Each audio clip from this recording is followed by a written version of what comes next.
Kakak pemain bola diceraikan istrinya dengan alasan yang tidak masuk di akal, seperti yang dikatakan pendeta Marcel ini. Kamu udah tahu belum? Seorang pemain sepak bola legendaris bernama Kakak diceraikan oleh istrinya. Bukan karena dia lakukan kesalahan, tetapi justru yang menarik karena dia tidak melakukan kesalahan apapun.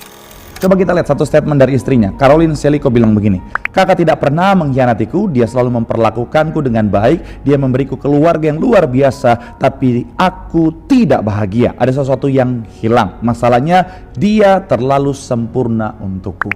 Ketika saya melihat ini, kita bisa menemukan satu hal, bahwa yang membuat istrinya menceraikan dia adalah apa? Karena tidak bersyukur.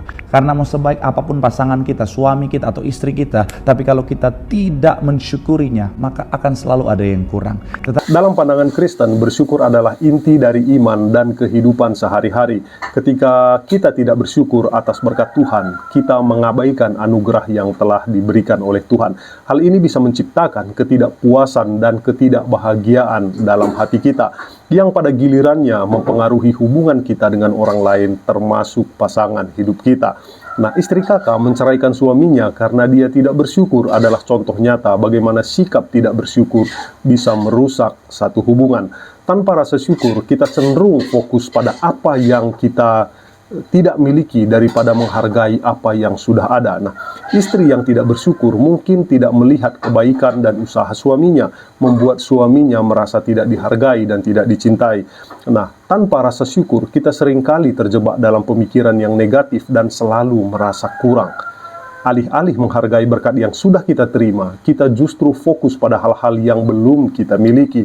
Misalnya, ketika kita tidak bersyukur atas pekerjaan yang kita punya, kita mungkin terus mengeluh tentang gaji yang kurang atau beban kerja yang berat tanpa menyadari bahwa banyak orang lain yang bahkan tidak memiliki pekerjaan. Begitu juga dalam hubungan. Nah, jika kita tidak bersyukur atas pasangan kita, kita mungkin akan terus melihat kekurangan mereka dan merasa tidak puas. Nah, tahukah kalian bahwa di luar sana banyak sekali jomblo yang tidak memiliki pasangan?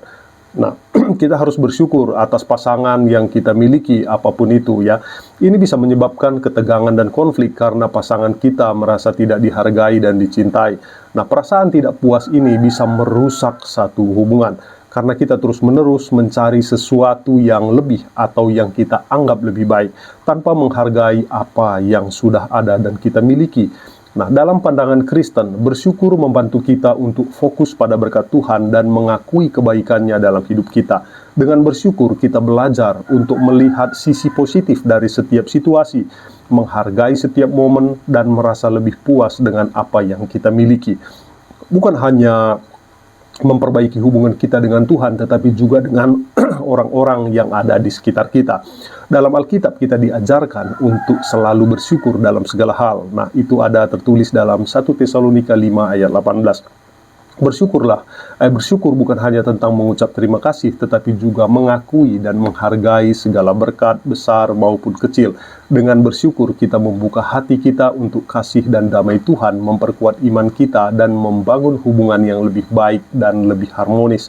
Oleh karena itu, penting bagi kita untuk selalu bersyukur, karena dengan bersyukur kita mengundang berkat Tuhan dan kasih Tuhan dalam kehidupan kita dan dalam setiap hubungan yang kita miliki. Katakan amin.